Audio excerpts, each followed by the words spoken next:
Oke, selamat petang semua. Kita hari ini akan masak cangkuk manis. Nih, sayur cangkuk manis. Kita ambil daun dia macam ni. Cangkuk manis ni kita akan gabungkan dengan labu kuning. Ini labu kuning yang saya akan masak nanti ya.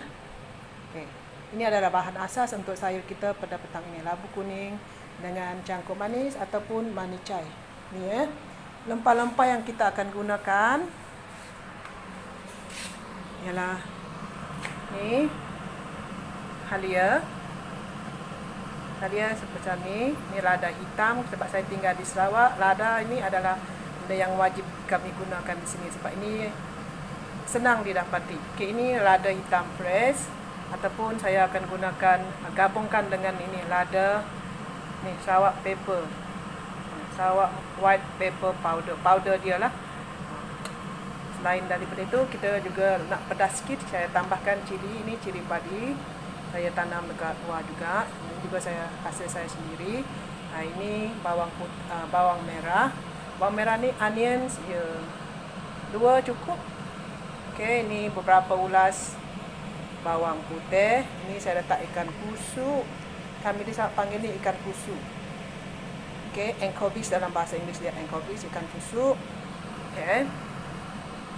Dan kita akan tumbukkan guna resung rejen saya ni. Ini resung rejen saya, kita simpan dia semua di sini.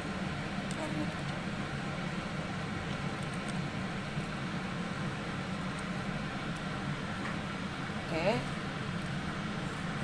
Kita tumbuk dia. Kita mesti panggil tumbuk atau tutup lah. Bahasa Sarawak kita panggil tutup. Okey, simpankan saja semua. Tutupkan dia bersama. Okey. Dan nanti saya juga akan masak dia bersama ni sebab saya ada stok udang. Ni saya akan gabungkan juga dengan udang nanti dalam masaknya. Okey. Sekarang kita akan tumbuk. Ni resung legend saya. Okey, kalau anak muda-muda sekarang ni tak reti benda ni. Kan? Guna blender saja. Tapi sebabkan saya ni dah terbiasa, anak orang miskin dan biasa guna ni saja untuk menumbuk rempah-rempah untuk masakan. Jadi saya dah biasa walaupun saya ada blender lah yang saya beli, tapi saya tak begitu gemar untuk menggunakan sebab bagi saya dia agak menyusahkan. Jadi saya suka macam ni, tumbuk saja, tunjuk lumbat ni semua rempah-rempah untuk saya masak.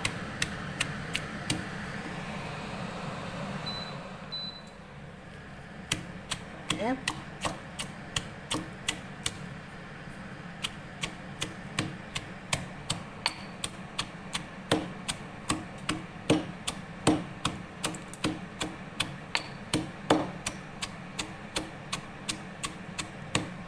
Kalau nak tumbuk rumat pun boleh juga. Sementara itu kita panaskan kuari dululah supaya senang bila kita masak nanti. Kita panaskan kuari dulu. Okey, ini kuari saya dah sediakan. Kuari itu panas dulu. Kita akan simpan minyak. Minyak yang kita gunakan bergantunglah kepada bilangan. Kalau saya ni saya akan gunakan dalam mungkin dalam 5 duduk lah sebab saya agak banyak sikit sayur saya tadi. Tapi kalau yang tak suka sangat berminyak boleh kurangkan. Kalau saya sedang-sedang lah. Okey, ini cara kami lah di sini masak cangkuk manis. Sebab kami di sini tak boleh makan kalau tak ada sayur, mesti ada sayur. Okey, jadi kita akan ke sini, kita akan tuang minyak. Saya kata tadi dalam 2-3 sudu besar lah. Okey, lebih kurang begitu sebab sayur saya ni agak banyak. Dan kita simpan bawang kita. Okey.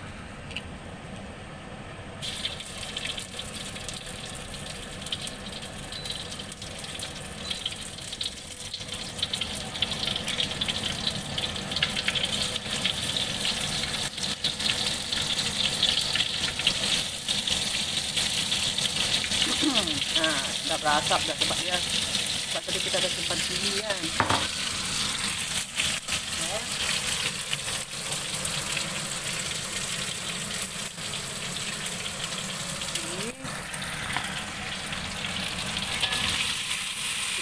tumiskan bahan ini.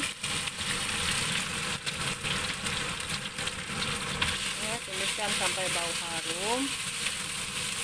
Ini.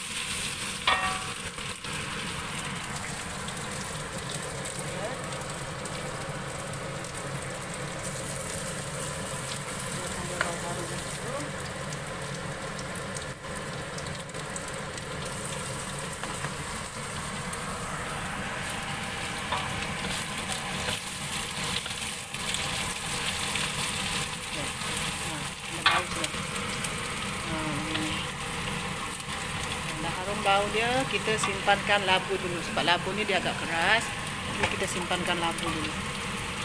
Okay. Kita tumis labu ni sampai dia agak lembut, baru kita simpan cangkuk manis dulu. Okay.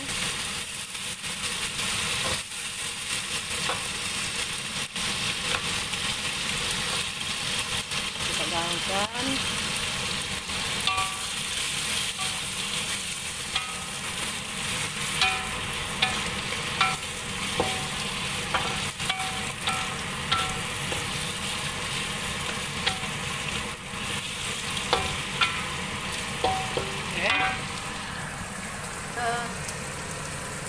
Agak-agak sudah berbasi dengan kita punya rempah tu. Ini inilah simpan air. Kita simpan air lebih kurang dalam macam ni lah, lebih kurang macam ni, seperti sawan kecil lah. Ini untuk kita masakkan labu kita. Jadi kita biarkan dia ini masak. Okey.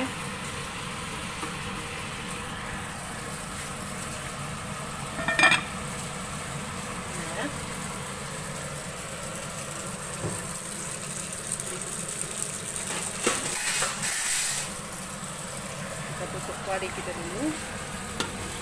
Kita biarkan di situ. Oke.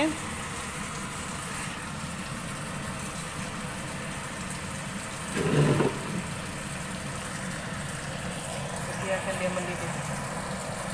Okay.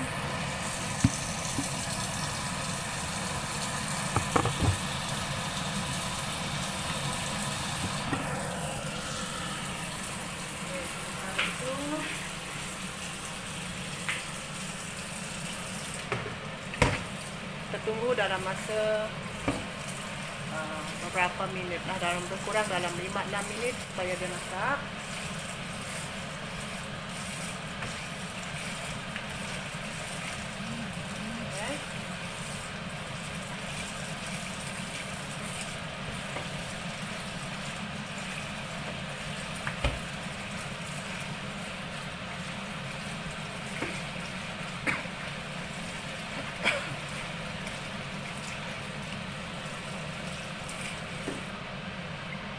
Sementara itu kita cuci daun cangkuk manis kita simpan ni sekejap saja nanti. Kita cuci, lepas tu kita akan ramaskan ni supaya dia menjadi hancur nanti.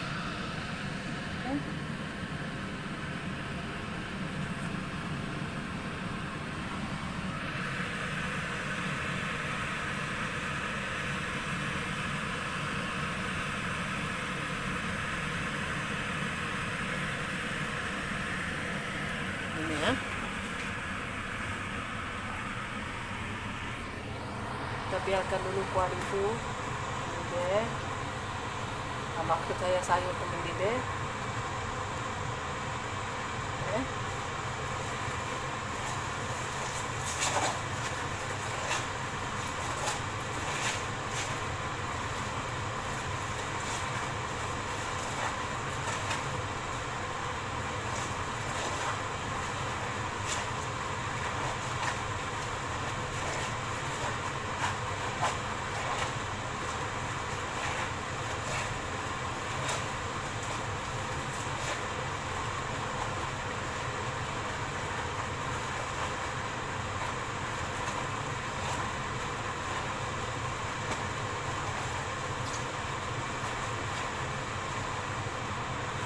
Kita ramaskan sayurnya, sayur cangkuk manis.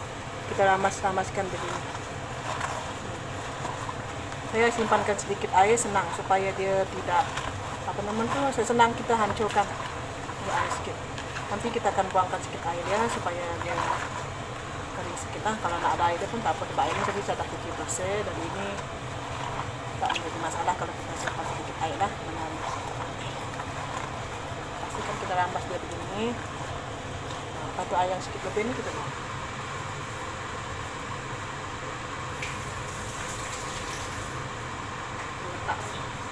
Kalau tak nanti kita jadi ingkar ada dua hal semua ya. Oke, kita hancurkan ini. Kalau nak lebih hancur lagi boleh ya. Bagi saya macam ini cukup. Oke.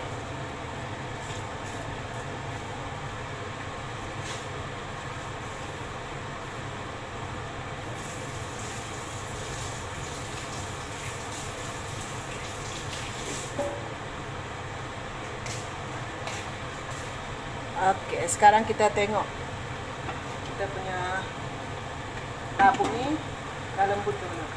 Sebelum lagi kita biar lagi dalam masa 5-6 menit. Oke dah, dia akan lembut. Oke, dia dah lembut. Nanti kita akan masukkan cair ikan. Sementara itu kita masukkan garam. Tempat sayur kita ni nanti agak banyak sikit, yang banyak. Yang ini sudah satu basin. Macam ni banyak. Lepas tu yang ini tadi kita dah masukkan juga. Jadi kita agak simpan satu susu garam beginilah. Tapi siapa yang tak nak masin sangat boleh kurangkan. Bagi saya ni cukuplah sesuai. Sebab tadi kita dah simpan ikan kusu juga. Ikan kusu itu rasa agak masin. Oke, jadi kita tak akan simpan begitu banyak lah. Oke, ini saya simpan sedikit Ajinomoto. Kami di Sarawak ini memang kami gunakan untuk masak, untuk menambah rasa masakan kami. Oke, kita masukkan. Nah, sekarang kita boleh gaulkan. Oke, kita boleh gaulkan. Nah, tengok kita punya. Oke, kita tengok kita punya sayur ni. Dah lembut ke belum? Kalau kita rasa macam ni, lembut, maksudnya dah masak lah tu. Kalau belum, yang ini belum lagi. Jadi kita rebus dulu lagi lah dalam masa, tambah lagi dalam masa 3 minit macam tu ya.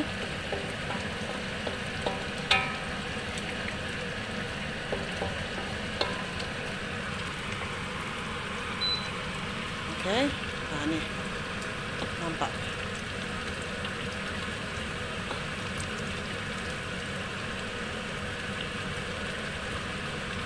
Kita biar dulu dia mendidih dalam beberapa menit supaya dia masak dan lembut. Okay.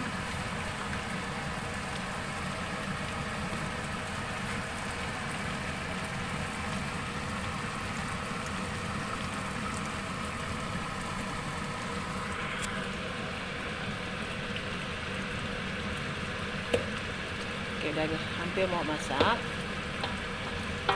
Kalau tak nak tunggu dia lama masak ni, kita boleh iris nipis-nipis. Tapi saya tak berapa suka. Saya suka dia ada rasa gigit bila kita makan. Okay, jadi saya potong agak besar sikit.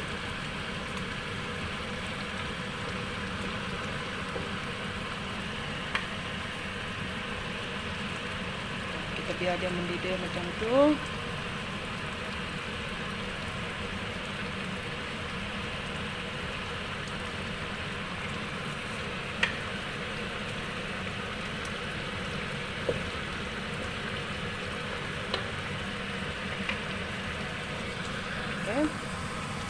Masa ini jangan tak payah rasa garam bicing dulu, sebab kalau kita rasa garam bicing, kami sini saya panggil bicing ataupun Ajinomoto, jangan rasa pada waktu ini, sebab kalau rasa pada waktu ini dia rasa nanti tak akan serasi, sebab kita belum masukkan lagi daun cangkul manis kita. Kita tunggu sampai dia masak, kita masukkan saja cangkul manis kita, nanti baru kita rasa untuk tentukan garam dia sesuai atau tidak ya. Garam dan Ajinomoto ni optional lah ya. Tapi disebabkan saya dah simpan lada ni tadi, lada ini dia memang akan menambahkan rasa masakan kita. Okey, dan lada ini juga berfungsi untuk membuang gas lah. Kalau kita badan yang selalu sejuk, tidak rasa sehat, kan? Biasanya kami akan makan lada untuk pengaliran darah yang yang lancar lah. Itu kepercayaan, tapi secara saintifiknya saya tak juga boleh katakan setepatnya lah, tetapi disebabkan kami ini suka makan lada dan begitulah kepercayaan kami terhadap lada ini. Sebab Sarawak ini dijajah oleh James Cook dulu pun kerana herba ini, lada ini. Okey.